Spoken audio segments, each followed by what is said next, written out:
राम रावण युद्ध के बाद वानर सेना का क्या हुआ, कहाँ गए सुग्रीव और अंगद जैसे महान योद्धा। भगवान राम ने मां सीता को रावण के चंगुल से छुड़ाने के लिए लंका विजय की थी।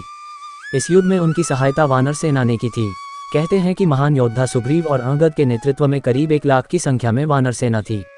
मगर सवाल यह है कि आखिर युद्ध के बाद इस वानर सेना का क्या हुआ और सुग्रीव और अंगद जैसे योद्धा कहाँ चले गए। रामायण के उत्तरकांड में इस बारे में जानकारी मिलती है। कर्नाटक में तुंगभद्रा नदी के किनारे किष्किंधा है। यहाँ आसपास आज भी ऐसे कई गुफाएं हैं और जगह हैं जहाँ राम और लक्ष्मण रुके थे। यहीं पर वानर साम्राज्य भी था।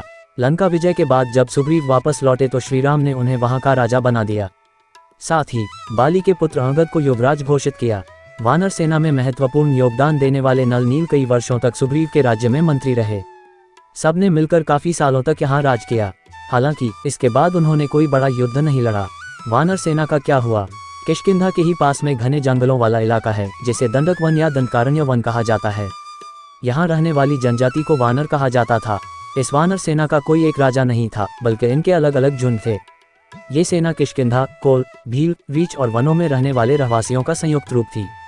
हर झुंड का एक सेनापति था जिसे युद्धपति कहा जाता था। लंका पर चढ़ाई के लिए सुग्रीव ने ही वानर तथा ऋक्ष सेना का प्रबंध किया था।